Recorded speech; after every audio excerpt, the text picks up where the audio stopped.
कमरे में बासी गेंदे के फूलों की सड्डी थी हुई बदबू इतनी तेज थी कि मेरी सांस घुट रही थी।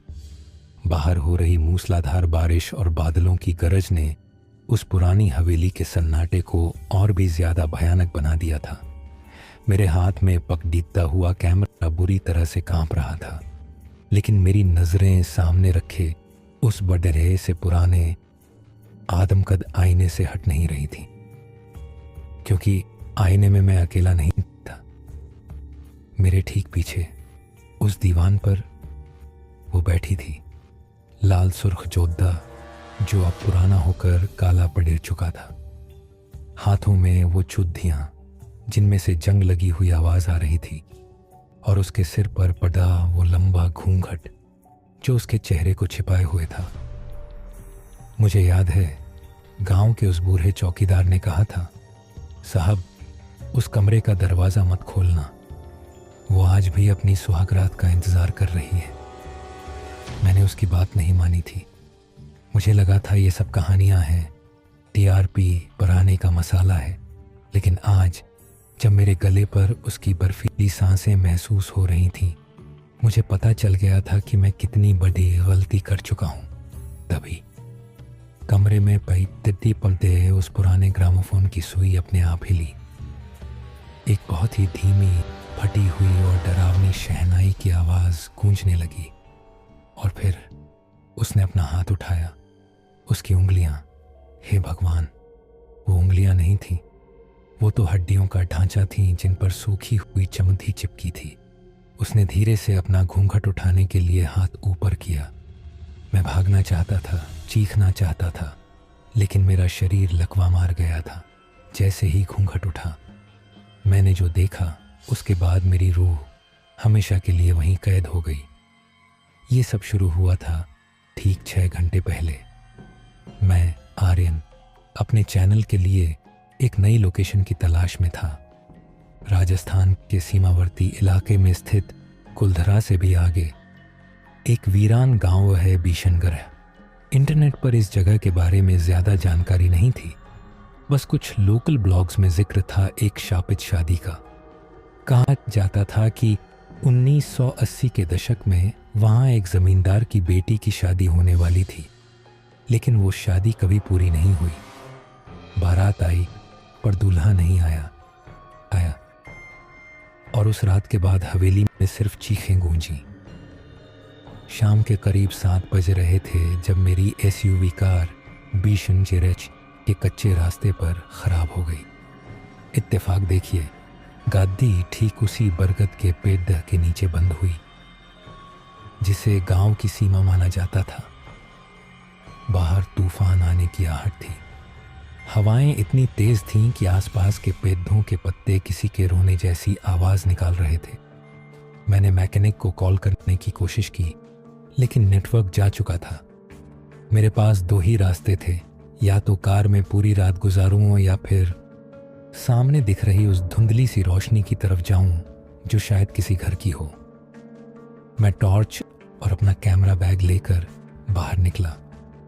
बारिश की पहली बूंद के साथ ही माहौल में एक अजीब सी ठंडक घुल गई। वो ठंडक मौसम की नहीं थी, वो कुछ और थी। चलते चलते मैं एक विशाल लोहे के गेट के पास पहुंचा। गेट पर जंग लगा था और उसके ऊपर लिखा था ठाकुर हवेली। अजीब बात यह थी कि हवेली पूरी तरह खंडहर दिख रही थी, लेकिन उसकी दूसरी मंजिल की एक खिड़की से हल्की लाल रोशनी आ रही थी, जैसे कोई लालटेन जलाकर बैठा हो। कोई है? मैंने जोर से आवाज लगाई।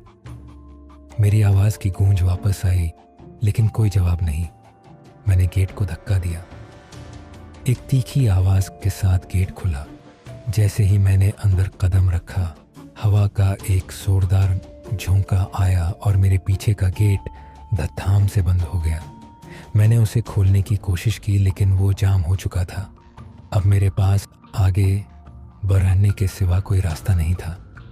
हवेली के अंदर का दृश्य किसी डरावनी फिल्म के सेट जैसा था। दीवारों पर मकधीसी के जाले थे, फर्श पर धूल की मोटी परत जमी थी। लेकिन एक चीज ने मुझे चौंका दिया। हवेली के मुख्य हॉल को देखकर ऐसा लग रहा था जैसे वहाँ हाल ही में कोई जश्न मना हो। सूखे हुए फूलों की मालाएं लटकी थीं। फर्श पर जगह जगह चावल बिखरे थे, जैसे गृह प्रवेश के लिए होते हैं। मैंने अपना कैमरा ऑन न किया। दोस्तों, मैं इस वक्त भीषण जेरेच की पुरानी हवेली में हूँ। यहाँ का माहौल बहुत भारी है। मुझे ऐसा लग रहा है जैसे कोई मुझे देख रहा है। मैं सीढ़ियों की तरफ बढ़ा। सीढ़ियाँ लगधी की थीं और हर कदम पर चर्र चर्र की आवाज़ कर रही थीं। जैसे ही मैं पहली मंजिल पर पहुंचा, मुझे एक महक आई। ये महक पुरानी और अजीब थी, सटेहे हुए मांस की मिलीजुली गंध। तभी मुझे किसी के पायल की आवाज़ सुनाई दी। छन छन छन। मैं वहीं जम गया। आवाज़ मेरे दाईं ओर वाले गलियारे से आ रही थी। मैंने टॉर्च उधर घुमाई। गलियारा खाली था, लेकिन फर्श पर गीले पैरों के निशान थे। निशान ताज़ा थे, छोटे पैर जैसे किसी महिला के हों, और वो निशान सीधे उस कमरे की तरफ जा रहे थे जहाँ से लाल रोशनी आ रही थी। मेरे दिमाग ने कहा, भाग जा आर्यन, यहाँ कुछ गलत है। लेकिन एक जर्नलिस्ट की जिज्ञासा ने मुझे आगे बढ़ा दिया। मैं उन निशानों का पीछा करते हुए उस कमरे के दरवाजे तक पहुंचा। दरवाजे पर एक नेम प्लेट लटकी थी जिस पर धूल जमी थी। मैंने हाथ से धूल साफ की। उस पर लिखा था मीरा। दरवाज़ा हल्का सा खुला था। मैंने अंदर झांका। कमरा किसी दुल्हन के कमरे जैसा सजा था। बीच में एक बड़ा सा पुराना पलंग था जिस पर लाल चादर बिछी थी। कोने में एक ड्रेसिंग टेबल था और उस पर जल रही थी एक लालटेन।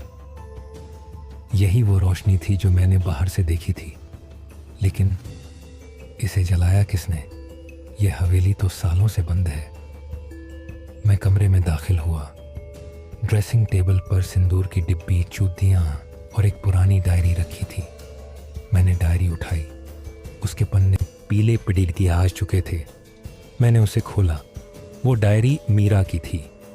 आखिरी पन्ना, तारीख 14 दिसंबर 1985।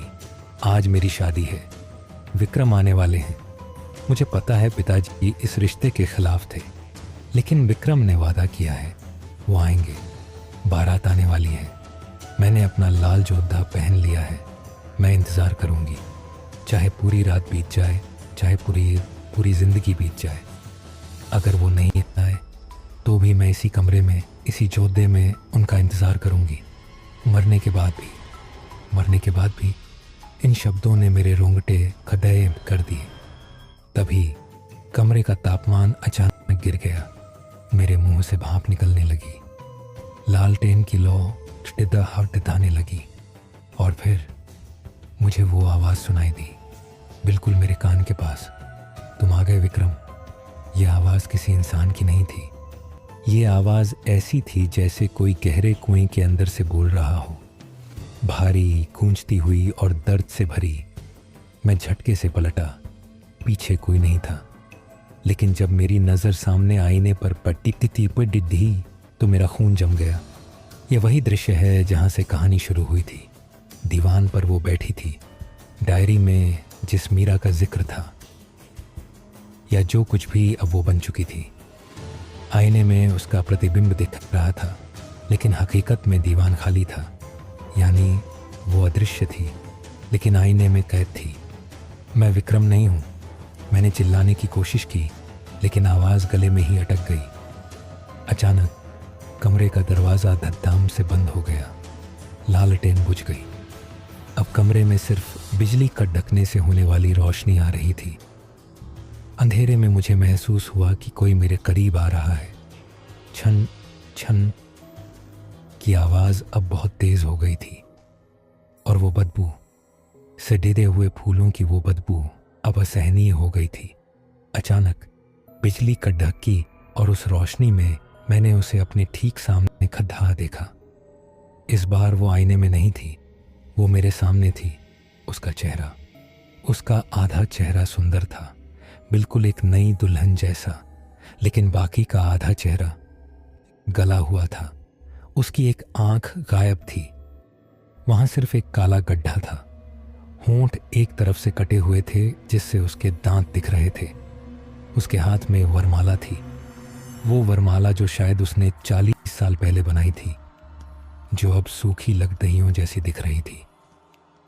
वो मेरी तरफ बढ़ी। तुमने वादा किया था विक्रम, तुम आओगे। मैं विक्रम नहीं हूं, मुझसे दूर रहो। मैं पीछे हटा, लेकिन मेरी पीठ दीवार से जा लगी। उसने अपना इस डाल गला हाथ मेरे गाल पर रखा। उसकी छुआन, उफ, ऐसा लगा जैसे किसी ने बर्फ की सिल्ली रख दी हो। मेरी नसों में खून जमने लगा। अब हम कभी अलग नहीं होंगे, उसने कहा, और वरमाला मेरे गले में डालने के लिए हाथ आगे बढ़ाया। मुझे पता था कि अगर ये माला मेरे गले में पिटी पिटी से एच गई तो मैं भी उसी दुनिया का हिस्सा बन जाऊंगा जहां वो रहती है। मैं भी इसी हवेली में कैद हो जाऊंगा। मेरे हाथ कैमरा बैग पर पड़ी रही। बैग में एक फ्लैश लाइट थी। कहा जाता है कि बुरी शक्तियां तेज रोशनी से डरती हैं। यह मेरा आखिरी मौका था। जैसे ही उसने माला मेरे गले में डालनी चाहिए, मैंने पूरी ताकत लगाकर अपनी जेब से वो टॉर्च निकाली और सीधे उसके चेहरे पर जला दी। एक दिल दहला देने वाली चीख गूंजी। वो चीख इतनी तेज थी कि कमरे के आईने चटक कर टूट गए। रोशनी पर ढहते ही उसका शरीर धुएं की तरह पिघलने लगा। वो पीछे हटी, अपने चेहरे को हाथों से छिपाते हुए। जाओ, यहां से जाओ, वो चीखी। उसकी आवाज अब गुस्से और दर्द से भर गई थी। मैं बिना एक पल गनवाए दरवाजे की तरफ लपका। दरवाजा जाम था। मैंने अपने कंधे से जोरदार टक्कर मारी। कड़ाक, पुरानी लकड़ी टूट गई और मैं गलियारे में गिर पड़ा। लेकिन खेल अभी खत्म नहीं हुआ था। पूरी हवेली हिलने लगी थी। दीवारों से प्लास्टर गिर रहा था। ऐसा लग रहा था जैसे हवेली नाराज हो गई हो। हर तरफ से आवाजें आ रही थीं। रुक जाओ, रुक जाओ। मैं सीढ़ियों से नीचे कूदा, कई बार गिरा, मेरे घुटने छिल गए, लेकिन मैं रुका नहीं। पीछे से छन छन की आवाज मेरा पीछा कर रही थी, और वो आवाज अब बहुत तेज थी, जैसे वो दौड़ दे रही हो। मैं मेन गेट तक पहुंचा। वो अभी भी बंद था। मैंने पास पटका एक लोहे का रॉड उठाया और ताले पर दे मारा। एक बार, दो बार, ताला नहीं टूटा। पीछे सीढ़ियों पर मुझे वो लाल साया उतरता हुआ दिखा। वो हवा में तैर रही थी। उसके बाल खुले थे और वो किसी भूखे जानवर की तरह मेरी तरफ आ रही थी। हे भगवान, मदद कर। मैंने आखिरी बार पूरी जान लगाकर रॉड मारी। खट, ताला टूट गया। मैं गेट खोलकर बाहर बारिश में भागा। कीचड़ में मेरे पैर धंस रहे थे, लेकिन मैं कार की तरफ भागा। शुक्र है, कार के पास पहुंचते ही मेरा फोन नेटवर्क में आ गया, या शायद मैं उस शापित क्षेत्र से बाहर आ गया था। मैं कार में नहीं बैठा। मैं बस इस डक पर पागलों की तरह भागता रहा, जब तक कि मुझे एक ट्रक की हेडलाइट नहीं दिखाई दी। ट्रक वाले ने मुझे बचाया। जब मैंने उसे बताया कि मैं कहां से आ रहा हूं, तो उसका चेहरा सफ़ेद पड़ीला गया। उसने कहा, साहब, आप जिंदा बच गए, ये चमत्कार है। भीषण ग्रह की हवेली में जो भी गया वो कभी वापस नहीं आया। वहाँ मीरा आज भी अपने दूल्हे को ढूंढती है। मैं उस रात बच तो गया। मैं दिल्ली वापस आ गया। मैंने वो वीडियो फुटेज चेक किया जो मेरे कैमरे में रिकॉर्ड हुआ था, और यहीं पर आकर मेरी रातों की नींद उधिया गई। कैमरे में हवेली खाली थी। न कोई सजावट थी, न कोई दीवान, न कोई आईना। सब कुछ खंडहर था। लेकिन वीडियो के आखिरी हिस्से में जब मैं भाग रहा था, कैमरे के लेंस पर एक परछाई साफ दिखाई दे रही थी। और उससे भी ज्यादा भयानक बात, जब मैं नहाने के लिए बाथरूम में गया और शीशे में देखा, मेरी गर्दन पर लाल रंग के निशान थे। बिल्कुल वैसे ही निशान जैसे किसी ने फूलों की माला जोर से दबा दी हो। और कभी कभी रात के सन्नाटे में जब मैं अपने बेडरूम में अकेला होता हूँ, तो मुझे अपने पलंग के नीचे से एक धीमी सी आवाज़ सुनाई देती है, तुम वापस आओगे ना विक्रम? मैं आर्यन हूँ, विक्रम नहीं। लेकिन मुझे डर है कि उस आत्मा ने मुझे अपना मान लिया है। और वो इंतज़ार कर रही है मेरा। हवेली से भागे हुए मुझे 4 दिन बीत चुके थे। मैं दिल्ली में अपने 7वें फ्लोर के फ्लैट में था। लाइट्स ऑन थीं, दरवाजे लॉक थे, लेकिन फिर भी डर मेरे सीने पर किसी भारी पत्थर की तरह बैठा था। मैंने सोचा था कि भीषणगढ़ से निकलने के बाद सब ठीक हो जाएगा, लेकिन मैं गलत था। मुसीबत जगह में नहीं थी, मुसीबत मेरे साथ चिपक कर आई थी।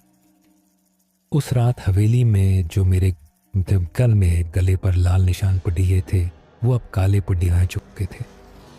वो निशान साधारण चोट के नहीं थे। गौर से देखने पर ऐसा लगता था जैसे किसी ने मेरी गर्दन पर मेहंदी से कोई अजीबोगरीब मंत्र लिख दिया हो। मुझे रह रह कर जलन होती थी, जैसे कोई अदृश्य आग मेरी चमड़ी को जला रही हो। रात के 2 बज रहे थे। मैं अपने लैपटॉप पर उस दिन की फुटेज एडिट करने की कोशिश कर रहा था, लेकिन फाइल बार बार करप्ट हो रही थी। अचानक मेरे कमरे का तापमान गिरने लगा। एसी बंद था, फिर भी मेरे मुंह से भाप निकलने लगी, और तभी मुझे वो महक आई। मेरा दिल जोर से धड़कने लगा। नहीं, ये नहीं हो सकता। मैं दिल्ली में हूँ, वो वहाँ है। मैंने खुद को समझाया, लेकिन तभी मेरे किचन से एक आवाज़ आई, छन छन छन। मेरी सांसें अटक गईं। मैंने पास पड़ा था क्रिकेट बैट उठाया और किचन की तरफ बढ़ा। किचन खाली था, सब कुछ अपनी जगह पर था, लेकिन जब मैं वापस अपने कमरे में आया तो मेरी रूह कांप गई। मेरा लैपटॉप, जिसे मैं स्लीप मोड पर छोड़ कर गया था, वो अब ऑन था और स्क्रीन पर एक फ़ोटो खुली हुई थी। ये मेरी फ़ोटो नहीं थी, यह एक ब्लैक एंड वाइट फ़ोटो थी जो शायद 40 साल पुरानी थी।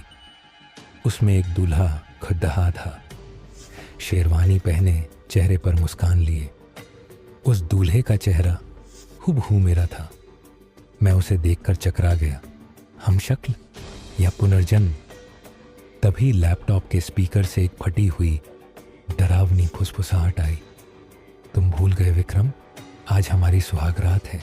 मैंने घबराकर लैपटॉप बंद करने की कोशिश की, लेकिन वो बंद नहीं हुआ। स्क्रीन पर अब वो दुल्हन दिखाई देने लगी। वही सदेगा हुआ चेहरा, वही एक आंख।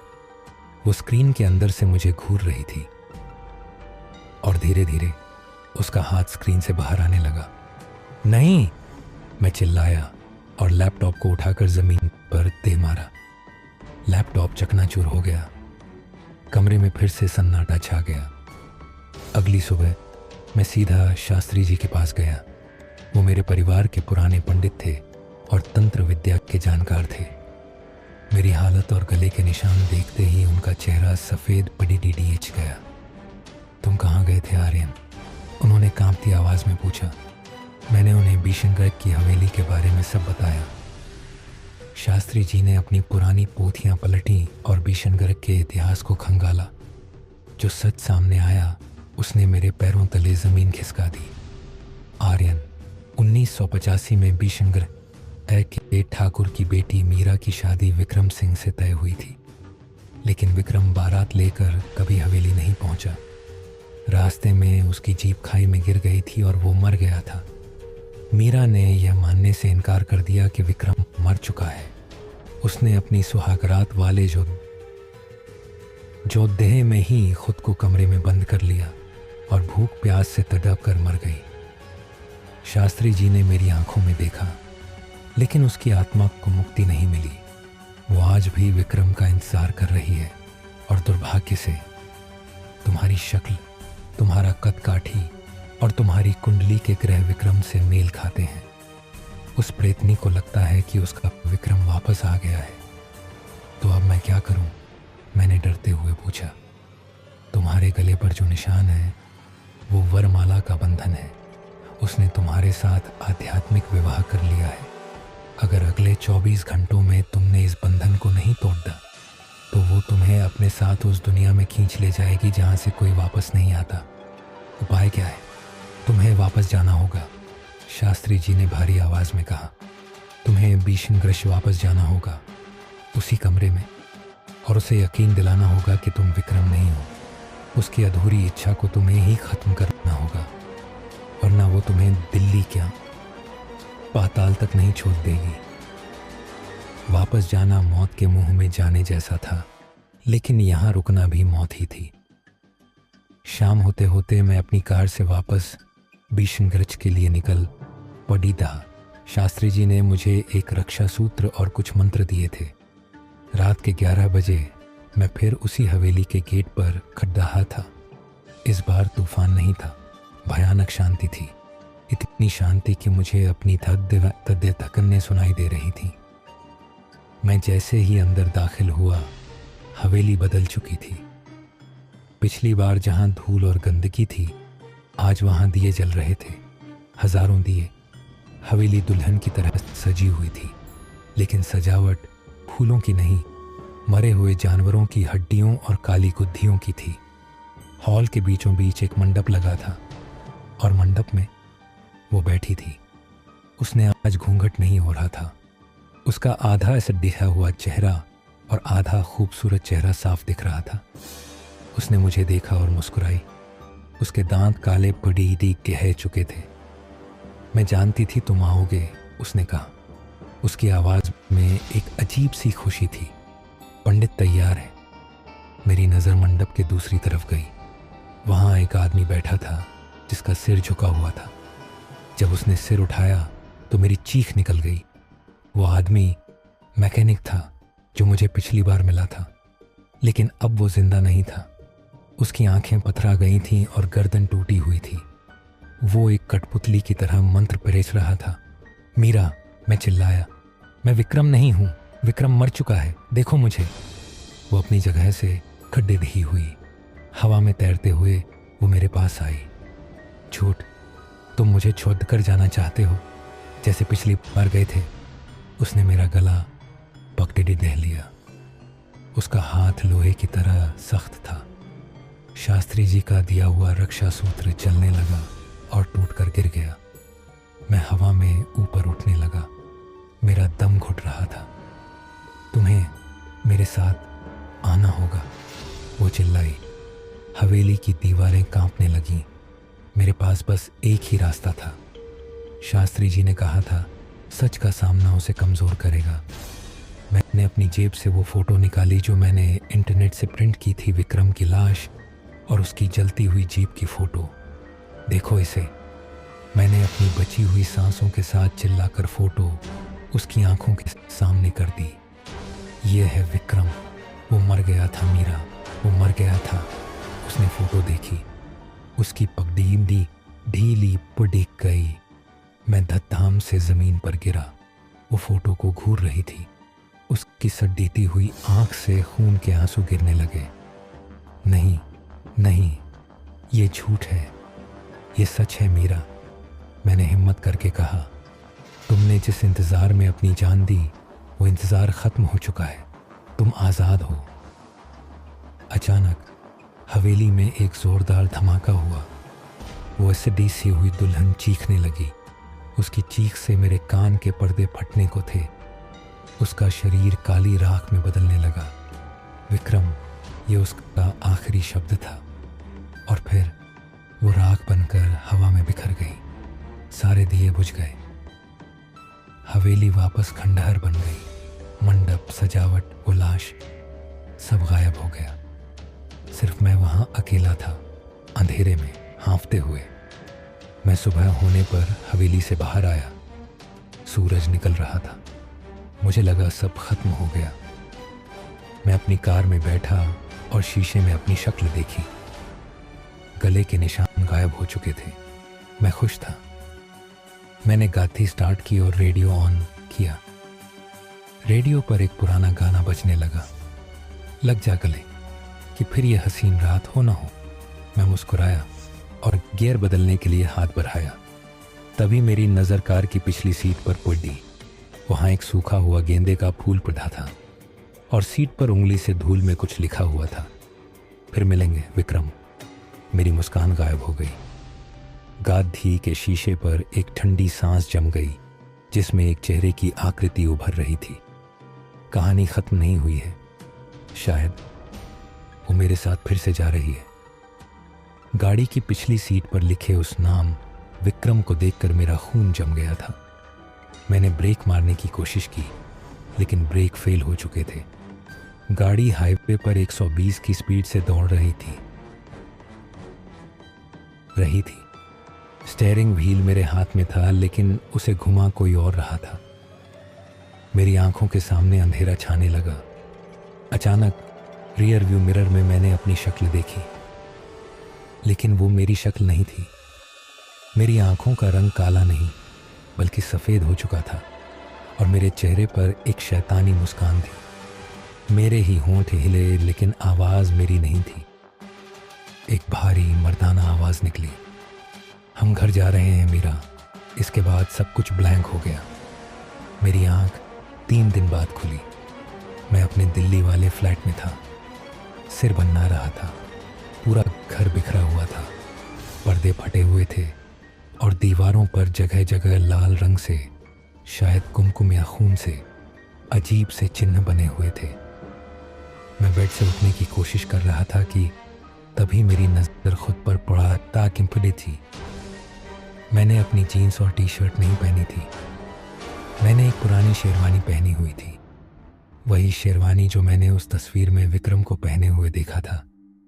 ये क्या बकवास है, मैं चिल्लाया और शेरवानी उतारने लगा, लेकिन वो कपड़ेदार मेरी त्वचा से चिपका हुआ था।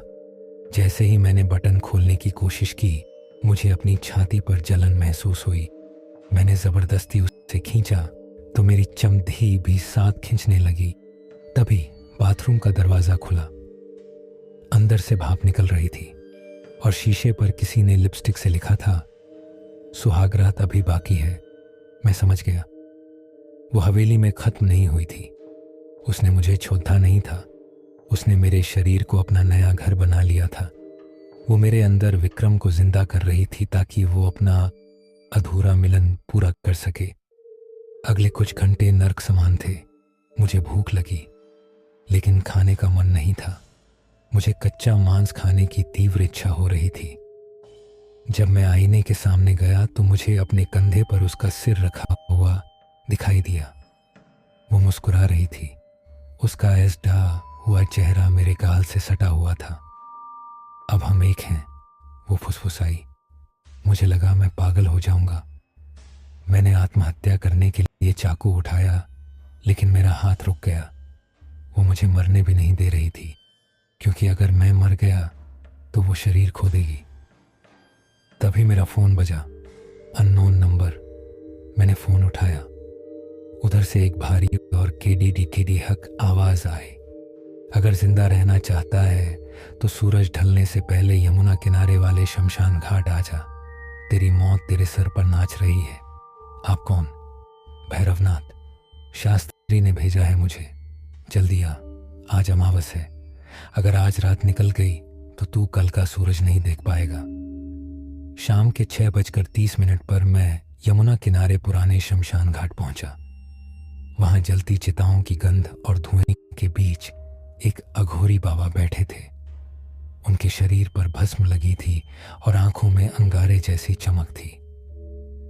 जैसे ही मैंने शमशान की सीमा में कदम रखा, मेरे अंदर बैठी मीरा बेचैन हो गई। मेरा शरीर झटके खाने लगा। मेरे मुंह से गालियां निकलने लगी। मुझे यहां क्यों लाया है? मैं इसे ले जाऊंगी। मेरे मुंह से वही औरत की आवाज निकली। भैरवनाथ अपनी जगह से नहीं हिले। उन्होंने बस एक चिमटा जमीन पर मारा। टन्नन। उस आवाज से मेरे अंदर एक करंट दौड़ा और मैं घुटनों के बल गिर गया। मूर्ख लद्द के। भैरवनाथ गर्जे, तूने उस पर दया दिखाई थी ना? प्रेत पर दया करना सांप को दूध पिलाने जैसा है। वो साधारण आत्मा नहीं है, वो पिशाचिनी बन चुकी है। उसने तेरे प्राण ऊर्जा को आधा खा लिया है। बाबा मुझे बचाइए। मैं कहाँ आने? असली आर्यन चिल्लाया। उपाय एक ही है। भैरवनाथ ने एक जलती हुई चिता की ओर इशारा किया। तुझे विक्रम बनना होगा पूरी तरह से, और फिर उसे धोखा देना होगा। प्यार का बदला नफरत से। रात के 12 बज चुके थे। शमशान में सन्नाटा था, सिर्फ एक चिता जल रही थी। भैरवनाथ ने मुझे एक सुरक्षा घेरे के अंदर बैठाया। उन्होंने मेरे हाथ में एक मिट्टी का कलश दिया जिसमें चिता की राख और कुछ हड्डियां थीं। आर्यन, अब ध्यान से सुन। मैं मंत्र शुरू करूंगा, वो पूरी ताकत से तेरे शरीर पर कब्जा करेगी। तुझे अपना होश नहीं खोना है। जब वो तेरे सामने पूरी तरह प्रत्यक्ष हो जाए तो तुझे यह कलश तोड़ना है और कहना है, मैं तुझे त्यागता हूं। याद रखना, अगर तूने विक्रम समझकर उसे अपना लिया तो तू भी भस्म हो जाएगा। मंत्रोच्चारण शुरू हुआ। AUM ह्रीं क्लीं चामुंडाय विच्चे। हवाएं तेज हो गईं। शमशान की आग लपटें मारने लगी। मेरे शरीर की नसें फटने लगी। मुझे लगा मेरी हड्डियां टूट रही हैं। अचानक मेरी आंखों के सामने अंधेरा छा गया। जब रोशनी वापस आई तो मैं शमशान में नहीं था। मैं वापस बीशनगरिच की हवेली में था। सब कुछ नया था। कोई धूल नहीं, कोई खंडहर नहीं। शहनाई बज रही थी। सामने मीरा खड़े थी। इस बार वो सधी हुई नहीं थी। वो दुनिया की सबसे खूबसूरत औरत लग रही थी। पूर्ण श्रृंगार, लाल जोधा और आंखों में बेइंतहा प्यार। वो मेरे करीब आई। विक्रम देखो, हमारा सपना सच हो गया। अब कोई बाधा नहीं है, बस मेरा हाथ थाम लो। उसका प्यार इतना असली लग रहा था कि मैं, आर्यन, पिघलने लगा। मुझे लगा शायद यही सच है, शायद मैं ही विक्रम हूँ। मुझे इसके साथ जाना चाहिए। मैंने उसकी तरफ हाथ बढ़ाया। हाँ मीरा, मैं आ गया, मेरे मुंह से निकला। शमशान में बैठे भैरवनाथ चिल्लाए, आर्यन होश में आ, ये माया है, ये जाल है। लेकिन मुझे उनकी आवाज़ बहुत दूर से आ रही थी। मीरा का हाथ मेरे हाथ को छूने ही वाला था। तभी मेरी नज़र उसके पैरों पर पड़ी थी। उसके पैर उल्टे थे और उसके लहंगे के नीचे से खून टपक रहा था जो साफ फर्श को काला कर रहा था। हकीकत का एक झोंका मेरे दिमाग में लगा। ये मीरा नहीं, ये मौत है। मैंने अपनी मुट्ठी में बंद उस राख के कलश को महसूस किया। मीरा ने मुस्कुराते हुए कहा, आओ ना प्रिय। नहीं, मैं चिल्लाया। मैंने अपनी पूरी इच्छा शक्ति बटोरी। मैं विक्रम नहीं हूँ और मैं तुमसे प्यार नहीं करता। तुम एक श्राप हो मीरा। उसका चेहरा बदल गया। खूबसूरती गायब हो गई। वापस वही शीश बिधा हुआ मांस, वही एक आंख, वही भयानक रूप सामने आ गया। धोखेबाज, वो चीखी। मैंने वो मिट्टी का कलश उठाया और पूरी ताकत से उसके पैरों में दे मारा। खन्नन! कलश टूटते ही उसमें से भस्म का एक बवंडर निकला जिसने मीरा को घेर लिया। शमशान में मैं झटके से होश में आया। मेरे शरीर से काला धुआं निकल रहा था। वो धुआं चीख रहा था। वो मेरे शरीर से अलग हो रहा था, लेकिन मेरी चमड़ी को नोचते हुए। भैरवनाथ ने चिमटा उठाया और जलती हुई चिता से एक लकड़ी निकाली। आर्यन, हट जा। उन्होंने वो जलती लकड़ी सीधे उस काले धुएं पर फेंक दी। धुएं में आग लग गई। आसमान चीर देने वाली आवाज गूंजी। वो काला साया आग की लपटों में तड़पने लगा। उस आग में मुझे मीरा का चेहरा दिखा, जलता हुआ, पिघलता हुआ। मैं वापस आऊंगी, मैं कभी नहीं भूलूंगी। उसकी आवाज़ धीरे धीरे आग की लपटों में गुम हो गई। कुछ देर बाद सब शांत हो गया। मैं ज़मीन पर बड़े हाँफ रहा था। मेरे शरीर की शेरवानी झलकर राख हो चुकी थी और मैं अपने सामान्य कपड़ों में था। भैरवनाथ मेरे पास आए। उन्होंने मेरे माथे पर भस्म लगाई। वो जा चुकी है बेटा, उसका बंधन टूट गया। मैंने कांपते हुए पूछा, क्या वो सच में खत्म हो गई? भैरवनाथ ने मेरी आंखों में देखा। उनकी आंखों में एक अजीब सी उदासी थी। आत्मा तो मुक्त हो गई आर्यन, लेकिन जब कोई रूह इतने गहरे जुनून के साथ किसी से जुड़ती है तो वो अपना एक हिस्सा छोड़ दे जाती है। मतलब तू अब कभी पहले जैसा नहीं हो पाएगा। तेरे अंदर का एक हिस्सा मर चुका है। तूने विक्रम बनकर उसे त्यागा, लेकिन विक्रम का दर्द अब तेरे अंदर रह गया है। आज इस बात को 1 साल हो गया है। मैं ठीक हूँ। मेरा चैनल खूनी नाइट क्लब बहुत फेमस हो गया है। मैं अब हॉरर स्टोरीज नहीं कवर करता, लेकिन एक बात है जो मैं किसी को नहीं बताता। मुझे अब गेंदे के फूलों की खुशबू से एलर्जी नहीं होती, बल्कि वो मुझे सुकून देती है। और जब भी बारिश होती है तो मुझे अपने खाली कमरे में कोने में रखी कुर्सी पर कोई बैठा हुआ दिखाई देता है।